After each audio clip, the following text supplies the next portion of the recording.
सबको ओम प्रणाम। आज के इस भगवत गीता सत्र में मैं आप सबका स्वागत करता हूं।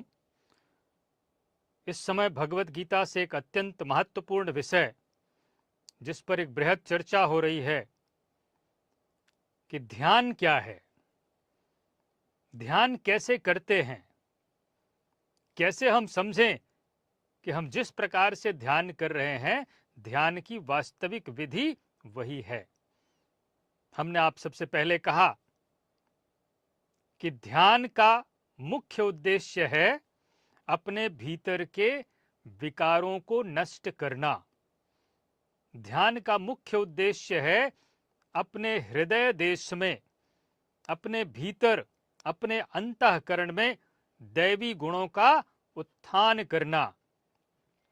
विकार अर्थात काम, क्रोध, लोभ, मोह, राग, द्वेष, आशा, तृष्णा, अहंकार इत्यादि जो विकार हैं, इन विकारों को नष्ट करना, यह ध्यान का उद्देश्य है।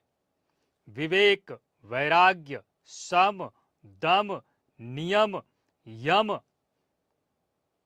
इत्यादि जो दैवी गुण हैं, इन गुणों का उत्थान करना और विकारों को नष्ट करने और दैवी गुणों का उत्थान करने का लक्ष्य है परमात्मा की प्राप्ति, परमात्मा का साक्षात दर्शन। विकारों के रहते हमें परमात्मा का साक्षात दर्शन नहीं हो सकता, परम शांति नहीं मिल सकती, परम गति नहीं मिल सकती, परम धाम नहीं मिल सकता। दैवी संपद को बिना बढ़ाए सिद्धि, सुख और परम शांति मिल ही नहीं सकती। तो ध्यान के द्वारा हम अपने अंतःकरण के विकारों को नष्ट करते हैं और अंतःकरण में दैवी संपद का उत्थान करते हैं। यह आज इस ध्यान विषय का 7वां एपिसोड है, 7वां भाग है। अब मैं आप सबसे निवेदन करूंगा कि प्रत्येक सत्र की तरह सब सीधे बैठें और 3 बार परमात्मा के पवित्र नाम ओम का उच्चारण करेंगे।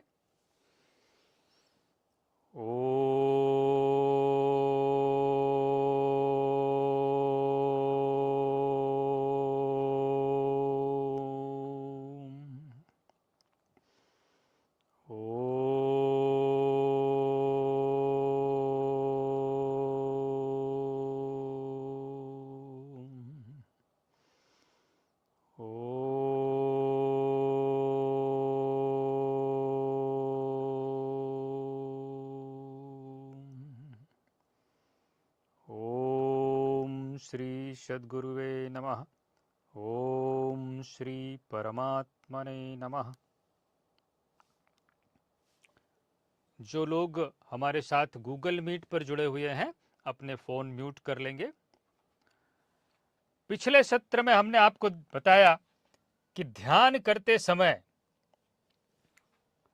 आपको विषयों का चिंतन नहीं करना है, और यदि आप हर समय प्रत्येक क्षण आप ध्यान की अवस्था में रहना चाहते हैं तो फिर आपको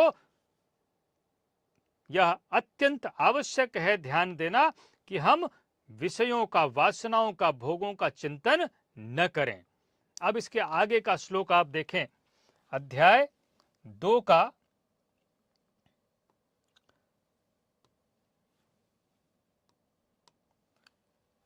2 का श्लोक नंबर 60 बड़ा महत्वपूर्ण श्लोक है। परमात्मा श्री कृष्ण कहते हैं, यततो हि अपि कौन्तेय पुरुषस्य विपश्चितः। जो योगी है, जो ध्यान करता है, जो यज्ञ की प्रक्रिया का आचरण करता है, परमात्मा श्री कृष्ण उसे मेधावी कहते हैं। विपश्चितः, वह मेधावी है, बुद्धिमान है। परंतु समस्या कहां आती है? भगवान कहते हैं, इंद्रियाणि प्रमाथीनि हरन्ति प्रसभम मनः।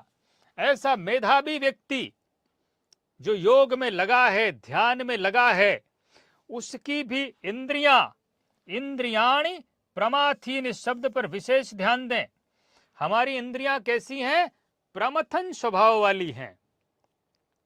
हमने किसी अच्छी चीज को देखा, आंख से देखा, अब हमारी आंख हमारे भीतर इच्छा जागृत कर देती है, कामना जागृत कर देती है कि हमें वह अच्छी वस्तु जो हमें अच्छी लगी, जो प्रिय लगी, वह मिलनी चाहिए।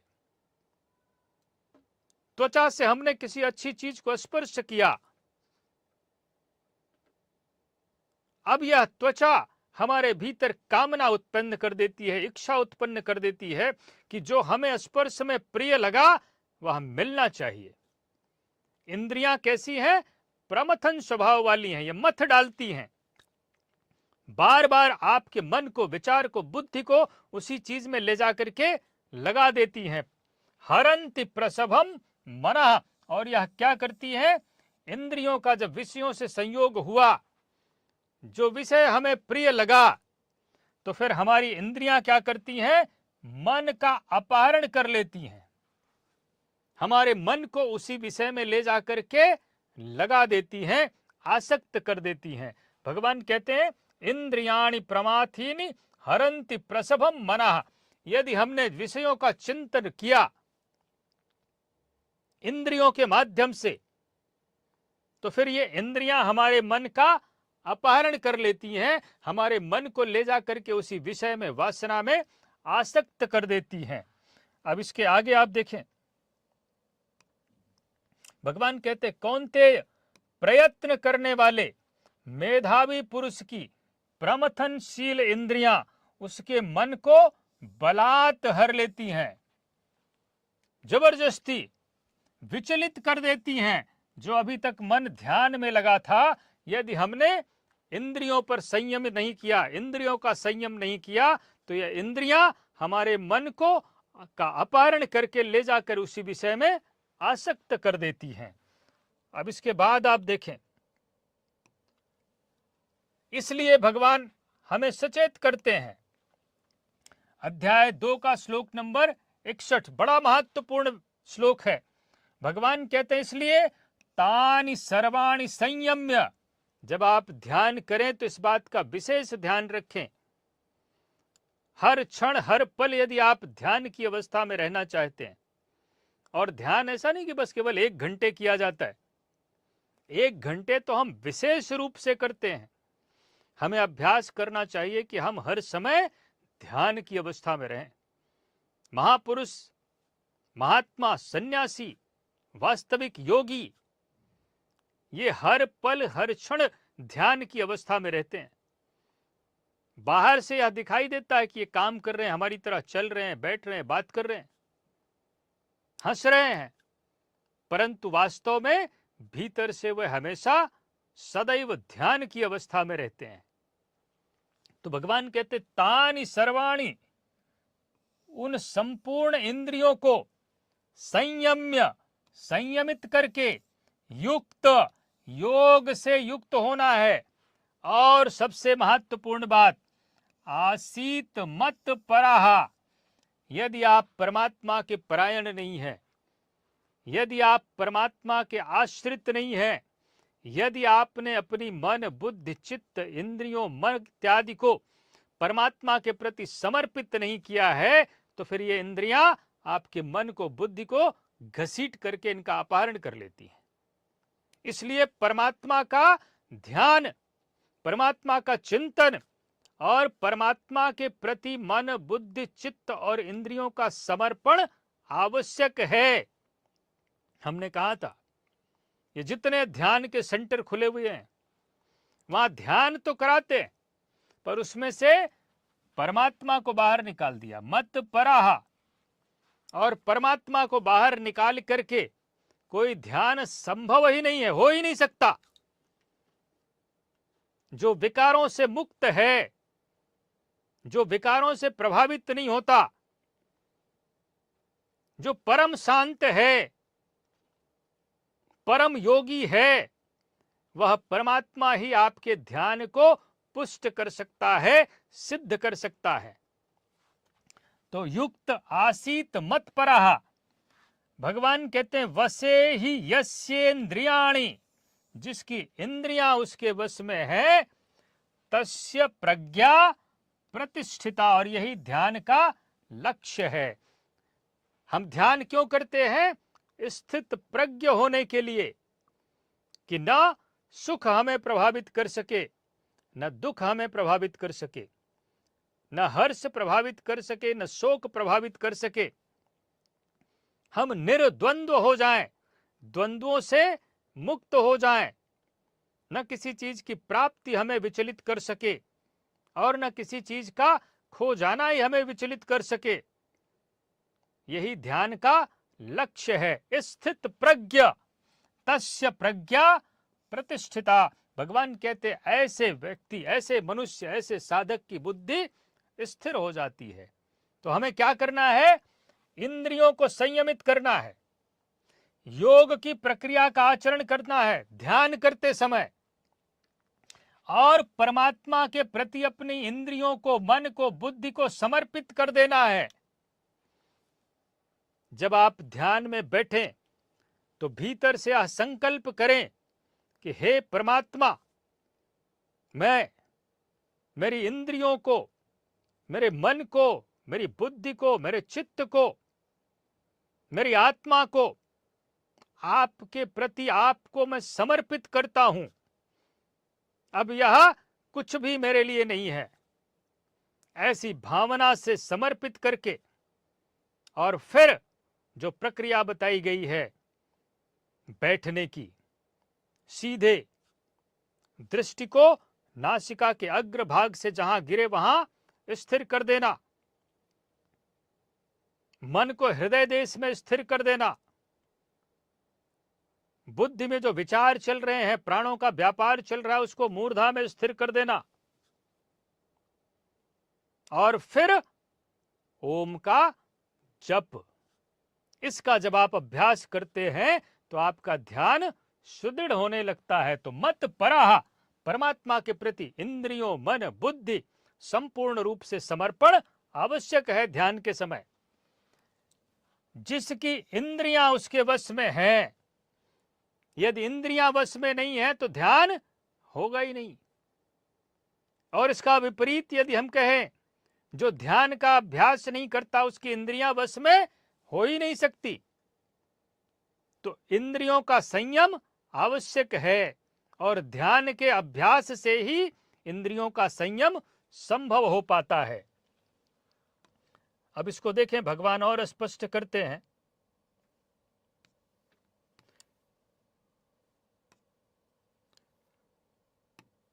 भगवान कहते उन संपूर्ण इंद्रियों को संयत करके योग से युक्त होना है, योग की प्रक्रिया को छोड़ना नहीं है, और समर्पण के साथ मेरे आश्रित हो, परमात्मा के प्रति आश्रित होना है, समर्पित होना है। क्योंकि जिस पुरुष की इंद्रियां वश में है उसी की बुद्धि स्थिर होती है। यदि इंद्रियां वश में नहीं है तो बुद्धि स्थिर होगी नहीं, मन स्थिर हो ही नहीं सकता। अब यहां पर परमात्मा श्री कृष्ण ने साधन के निषेधात्मक अवयवों के साथ उसके विधेयात्मक पहलू पर जोर दिया। एक तरफ तो कहा इंद्रियों का संयम निषेधात्मक, इंद्रियों को भागने नहीं देना, मन का संयम निषेधात्मक, और दूसरी तरफ विधेयात्मक पहलू अर्थात मेरे प्रति समर्पित होकर के कर, इस पर जोर दिया। यदि इंद्रियां वश में नहीं होती तो समर्पण के साथ इष्ट चिंतन अनिवार्य है। इंद्रियां वश में तो इष्ट का चिंतन, परमात्म चिंतन, ओम का जप, सद्गुरु के स्वरूप का ध्यान, यदि यह नहीं है तो फिर इंद्रियां वश में नहीं होती हैं। यदि इंद्रियां हमारे वश में नहीं है, यदि हम परमात्मा का चिंतन नहीं कर रहे हैं तो फिर हम विषयों का ही चिंतन करेंगे। I am repeating it. यदि हम भगवान का चिंतन नहीं कर रहे, सद्गुरु के स्वरूप का ध्यान नहीं कर रहे हैं, तो फिर हमारे मन को, बुद्धि को विषयों का चिंतन करने से कोई रोक ही नहीं सकता। क्योंकि मन का स्वभाव है, इंद्रियों का स्वभाव है चिंतन करना, बहिर्मुखी होना, विषयों की तरफ भागना, इनको जब हम समेट करके भगवान में लगा देते हैं तभी यह स्थिर होती हैं। और इसका कुपरिणाम अभी हमने पिछले सत्र में आपको बताया कि यदि हम विषयों का चिंतन करते हैं तो फिर क्या होता है? प्रणश्यति, चिंतन से कामना, आसक्ति, क्रोध, और फिर मूढ़ भाव, स्मृति का नाश, और फिर आत्मा का पतन। तो विषयों का चिंतन नहीं करना, परमात्मा का चिंतन करना है। अब इसमें 3 बातें भगवान ने कहा। इंद्रियां प्रभाव प्रमथन स्वभाव वाली हैं, मन प्रमथन स्वभाव वाला है, बलवान है, हठी है, बुद्धि अस्थिर है। एक एक चीज पर ध्यान दें। इंद्रियां कैसी हैं? प्रमथन स्वभाव वाली हैं। मन कैसा है? प्रमथन स्वभाव वाला है। मन बलवान है, हठी है। हमें इसको वश में करने का अभ्यास करना पड़ता है। बुद्धि अस्थिर है। हमें अपनी बुद्धि पर बड़ा अहंकार, अभिमान नहीं होना चाहिए। ध्यान, योग, यज्ञ के द्वारा हमें इंद्रियों को, मन को वश में करना है, बुद्धि को स्थिर करना है। यह तभी संभव है जब हम भगवत गीता में बताई हुई नियत विधि से ओम का जप करें, ध्यान में बैठ करके यज्ञ की प्रक्रिया का आचरण करें और परमात्मा को प्राप्त सद्गुरु के स्वरूप का ध्यान करें, तभी यह संभव है। तो ध्यान में हमें इन बातों का ध्यान रखना है विशेष रूप से। अब एक और महत्वपूर्ण श्लोक, अध्याय 5 का श्लोक नंबर 19, बड़ा सुंदर, बड़ा महत्वपूर्ण श्लोक है। भगवान कहते हैं, इह एव तैर्जितः सर्गो ये साम साम्ये स्थितम मनः। ध्यान में हम क्या करते हैं? मन को स्थित करने का, स्थिर करने का प्रयास करते हैं। इहैव तैर्जितः सर्गो, बड़ा महत्वपूर्ण हमने कहा श्लोक है। भगवान कहते उसने संपूर्ण संसार को जीत लिया जिसने अपने मन को साम्य अवस्था में स्थित कर दिया, समत्व में स्थित कर दिया। सारी दुनिया के लोग संसार को जीतने में लगे हुए हैं। हमने इतने कंट्रीज पर कब्जा कर लिया, इतने राष्ट्रों पे हमने विजय पा ली, और फिर मृत्यु को प्राप्त हो जाते हैं, बाद में कोई पूछता भी नहीं कौन थे। भगवान ने सरल उपाय बता दिया संसार को जीतने का। यदि हम अपने मन को समत्व में स्थित कर लेते हैं तो समझिए कि हमने संपूर्ण संसार को जीत लिया। कैसे? तो भगवान कहते निर्दोषम ही समम ब्रह्म। प्रायः हमारे मन में प्रश्न उठता है कि हम भगवान का ध्यान क्यों करें? क्या कारण है? कौन सी ऐसी खास बात है, ऐसी कौन सी महत्वपूर्ण बात है कि हम परमात्मा का ध्यान करें, भगवान का ही ध्यान करें? क्यों? यह प्रश्न उठता है हमारे मन में। तो भगवान ने आपको कारण बता दिया। निर्दोषम ही समम ब्रह्म, इस पर बड़ा महत्वपूर्ण है, ध्यान से देखें। निर्दोषम ही समम ब्रह्म, परमात्मा निर्दोष है, इसीलिए हमें भगवान का ध्यान करना है। निर्दोषम ही, और क्या है? समम, परमात्मा निर्दोष है, सम है। भगवान को सुख दुख विचलित नहीं कर सकते, हर्ष शोक विचलित नहीं कर सकता। कुछ प्राप्त हो गया, कुछ खो गया, किसी ने गाली दे दी, किसी ने प्रशंसा कर दी, परमात्मा पर इन सब का कोई प्रभाव नहीं पड़ता। परमात्मा निर्दोष है। परमात्मा में किसी प्रकार का काम नहीं है, क्रोध नहीं है, ईर्ष्या नहीं है, द्वेष नहीं है, किसी तरह का संताप नहीं है, किसी तरह के विकार नहीं है। परमात्मा स्थित प्रज्ञ, परमात्मा सम, परमात्मा परम शांत, और हमें यही सब चाहिए। जो उस अवस्था में है वही आपको प्रदान कर सकता है। भगवान निर्दोष हैं, सम हैं, यही ब्रह्म की पहचान है, और यही ब्रह्म में स्थित महापुरुष की पहचान है। महापुरुष,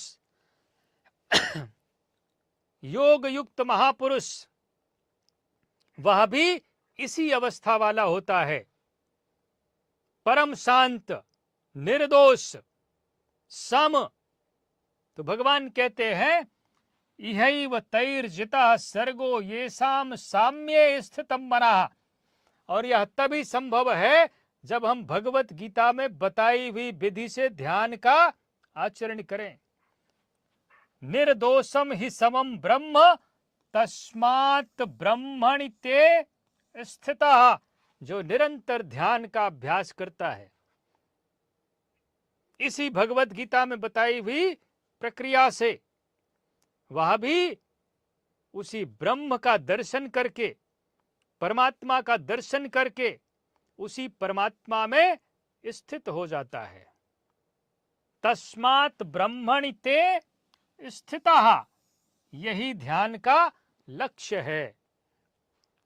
जैसे परमात्मा, वैसे वह महापुरुष, वैसे वह योगी, वैसे वह ध्यान करने वाला हो जाता है। जैसे परमात्मा ईश्वरों का ईश्वर, संपूर्ण सृष्टि का नियंता है, ऐसा योग युक्त महापुरुष भी उसी अवस्था में पहुंच जाता है। फिर से मैं कह रहा हूं, भगवान का ध्यान हम क्यों करते हैं, जप क्यों करते हैं? क्योंकि परमात्मा निर्दोष है, सम है। ऐसा नहीं कि भगवान हमको डराते रहते इसलिए हम भगवान का ध्यान करते हैं, भगवान हमको दंड देंगे इसलिए हम भगवान का ध्यान करते हैं, हम भगवान से डरे रहते इसलिए हम भगवान का ध्यान करते हैं, भगवान हमें कुछ दे देंगे इसलिए हम भगवान का ध्यान करते हैं। ऐसा नहीं है। परमात्मा निर्दोष है, परमात्मा में विकार नहीं है, परमात्मा सम है। हमें भी अपने विकारों को नष्ट करना है, हमें भी समत्व में स्थित होना है। उस स्थिति को प्राप्त करने के लिए, निर्दोष सम स्थिति को प्राप्त करने के लिए हम भगवान का ध्यान करते हैं, भगवान का जप करते हैं, तप करते हैं, जिससे कि हम भी उसी परमात्म भाव में स्थित हो सकें। अब इसके आगे आप देखें, इसको भगवान ने स्पष्ट किया। भगवान कहते हैं उन पुरुषों द्वारा जीवित अवस्था में, और आप ये नहीं सोचें कि हम निर्दोष तब होंगे जब हम शरीर छोड़ देंगे, मृत्यु के बाद मोक्ष मिलेगा। सबसे बड़ा भ्रम, मृत्यु के बाद मोक्ष किसी को नहीं मिलता। मोक्ष मिलता है इस शरीर के रहते, इसी ध्यान के द्वारा, योग की प्रक्रिया, यज्ञ की प्रक्रिया का आचरण करके। मोक्ष का अर्थ होता है विकारों से मुक्त होना। शरीर से मुक्त होने पर दूसरा शरीर मिल जाएगा, मोक्ष नहीं मिलेगा। जब हम विकारों से मुक्त हो जाते हैं तो फिर हमारा जन्म नहीं होता। हमने कहा भ्रमित नहीं होना चाहिए, मृत्यु नहीं होगी ऐसा संभव ही नहीं है। शरीर मिला है तो शरीर छूटेगा निश्चित। विराम उल्टी दिशा में लगता है। जब हम विकारों को नष्ट कर लेते हैं इस जीवित अवस्था में शरीर के रहते, तो फिर हमें दूसरा शरीर धारण नहीं करना पड़ता, क्योंकि विकारों के कारण ही हमें शरीर धारण करना पड़ता है। रंच मात्र भी विकार हैं तो शरीर धारण करना पड़ेगा। जितने विकार उतने शरीर। इसीलिए ध्यान के द्वारा, योग की प्रक्रिया के द्वारा हम विकारों को नष्ट करते हैं। काम, क्रोध, लोभ, मोह, राग, द्वेष, आशा, तृष्णा, अहंकार, मद, मत्सर, इन विकारों को नष्ट करना ही ध्यान का लक्ष्य है। तो भगवान कहते जीवित अवस्था में ही संपूर्ण संसार जीत लिया गया, जिनका मन समत्व में स्थित है। जिसने अपने मन को सम कर लिया, किसके साथ? परमात्मा के साथ समत्व में स्थित कर दिया। मन को परमात्मा में ही समर्पित करके विलीन कर दिया। ऐसा व्यक्ति, भगवान कहते उसने शरीर रहते ही संपूर्ण संसार को जीत लिया।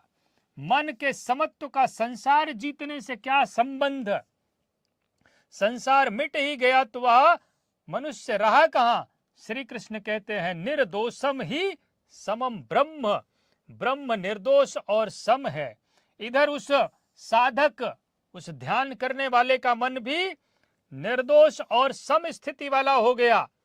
तस्मात् ब्रह्मणि ते स्थितः, उसी ब्रह्म में, इसलिए वह ब्रह्म में स्थित हो जाता है, परमात्मा में स्थित हो जाता है। इसी का नाम अपुनरावर्ती परम गति है। अब उसको पुनः जन्म नहीं लेना पड़ेगा, दुख नहीं सहना पड़ेगा, सुखों में भागना नहीं पड़ेगा। उसी प्रकार वह समत्व में आ गया। यह स्थिति कब मिलती है? जब संसार रूपी शत्रु जीतने में आ जाए। संसार कब जीतने में आता है? तो भगवान कहते हैं जब मन का निरोध हो जाए, मन पूरी तरह से समत्व में स्थिर हो जाए, परमात्मा में विलीन हो जाए, समत्व में प्रवेश पा जाए। क्योंकि मन का प्रसार ही जगत है। संसार हमारे लिए कहां तक है? जहां तक हमारा मन जा सकता है। जो कुछ हमने इंद्रियों से देखा है, सुना है, स्पर्श किया है, मन से हम जहां तक कल्पना कर सकते हैं वहीं तक संसार है। अन्यथा संसार हमारे लिए कहां? तो जब वह ब्रह्म में स्थित हो जाता है तब ब्रह्मविद का फिर लक्षण भगवान ने स्पष्ट किया कि जैसे परमात्मा निर्दोष है, निर्दोषम ही समम ब्रह्म, उसी प्रकार से वह योगी, वह ध्यान करने वाला भी उसी परमात्मा में स्थिर हो जाता है। अब इसके आगे का श्लोक देखें। प्रायः हमारे मन में प्रश्न रहता है कि हमें कितना खाना चाहिए, कि योगी को कितना खाना चाहिए, ध्यान करने वाले को खाना चाहिए कि पूरा भोजन का त्याग कर देना चाहिए। यह भी एक महत्वपूर्ण विषय है। तो भगवान ने यह भी स्पष्ट कर दिया। अध्याय 6 का श्लोक नंबर 16, भगवान कहते नात्य स्नतस्तु योगोस्ति। अधिक जो भोजन करता है उसका भी योग ध्यान सिद्ध नहीं होता। अधिक भोजन करके आप ध्यान में बैठेंगे तो आलस्य होगी, ठीक से बैठ नहीं पाएंगे। इसलिए भोजन सीमित करना है। न चैकांतम अनश्नतः, यह योग या ध्यान उसका भी सिद्ध नहीं होता जो बिल्कुल भोजन नहीं करता, जबरदस्ती भोजन को छोड़ रखा है।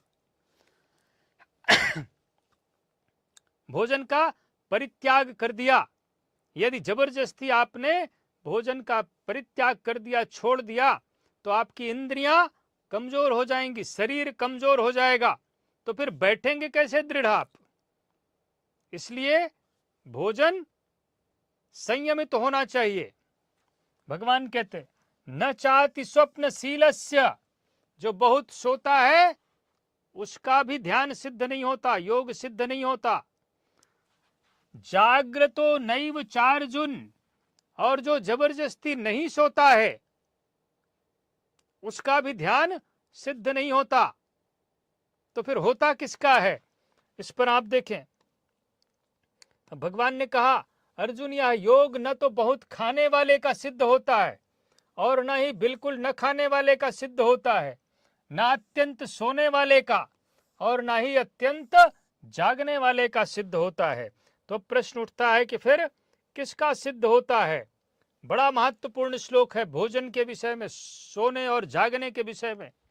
अध्याय 6 का श्लोक नंबर 17, परमात्मा श्री कृष्ण कहते हैं, बड़े ध्यान से देखें, युक्ताहार विहारस्य युक्त चेष्टस्य कर्मसु युक्त स्वप्नावबोधस्य योगो भवति दुःखः।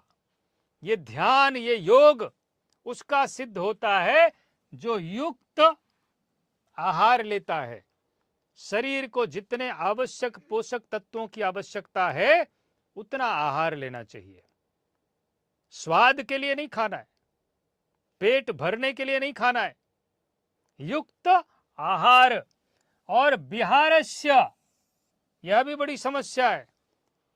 हम तो भाई ध्यानी हैं, योगी हैं, इसलिए हम दिन भर बस केवल बैठे रहते, ध्यान करते रहते, एक बढ़िया सा मंच लगा के। भगवान कहते ये भी गलत। विहार अर्थात परिश्रम भी आवश्यक है। यदि हम इस शरीर से श्रम नहीं करेंगे, परिश्रम नहीं करेंगे, तो रक्त संचार शिथिल हो जाता है, इंद्रियां निष्क्रिय हो जाती हैं, शरीर के अंग निष्क्रिय हो जाते हैं। तो विहार भी आवश्यक है, परिश्रम आवश्यक है। युक्त चेष्टस्व कर्मसु। और भगवान श्री कृष्ण ने भगवत गीता में जो कर्म बताया, इंद्रियों का संयम, मन का संयम, ओम का जप, ये कर्म, श्वासों का ध्यान, यह कर्म भी भगवान कहते हैं युक्त चेष्टस्व। इस कर्म में लगना आवश्यक है। युक्त स्वप्नावबोधस्य, उचित सोना भी आवश्यक है, और उचित जागरण, जितना शरीर के लिए आवश्यक है स्वस्थ रहने के लिए उतना सोना चाहिए, अवश्य सोना चाहिए। जबरदस्ती न सोने वाले फिर पागल हो जाते हैं। और ये भी नहीं कि बस सो ही रहे हैं, तो शरीर फिर हमने कहा शिथिल पड़ जाएगा, आलस्य से भर जाएगा।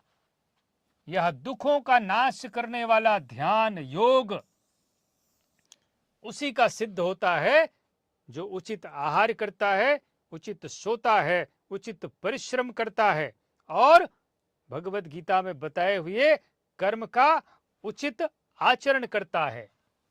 इसको भगवान ने स्पष्ट किया कि दुखों का नाश करने वाला ध्यान क्या करता है? दुखों का नाश करता है। यह योग उचित आहार विहार, कर्मों में उपयुक्त चेष्टा और संतुलित शयन जागरण का ही पूर्ण, उसी का पूर्ण होता है। अधिक भोजन करने से आलस्य, निद्रा और प्रमाद घेरेंगे, इसलिए बहुत ज्यादा नहीं खाना चाहिए, तब साधना नहीं होगी। और भोजन छोड़ देने से इंद्रियां क्षीण हो जाएंगी, अचल स्थिर बैठने की क्षमता नहीं रह जाएगी। इसलिए भगवान ने कहा, स्वामी जी कहा करते थे, स्वामी जी का के गुरु जी कहा करते थे कि आपकी जितनी भूख हो, हर किसी की भूख अलग अलग होती है, ये नहीं कि सबको 2 ही रोटी खाना है, अपने अपने शरीर के अनुसार, आवश्यकता के अनुसार, पर जितनी भूख हो उससे 1-2 रोटी कम खाना चाहिए। एक योगी को, ध्यान करने वाले को, सन्यासी के लिए 4 घंटे सोने का निर्देश है, सामान्य व्यक्ति को 6 से 7 घंटे सोने का निर्देश है। इससे ज्यादा सोएंगे तो भी हानि, और कम सोएंगे तो भी हानि। उचित संयम युक्त आहार विहारस्य, इसमें संयम की आवश्यकता होती है। जो उचित है, जितना आवश्यक है उतना ही करने की आवश्यकता होती है। अब इसके आगे के जो श्लोक हैं वह हम आपको अगले सत्र में बताएंगे। सब पुनः सीधे बैठेंगे और 3 बार परमात्मा के पवित्र नाम ओम का उच्चारण करेंगे।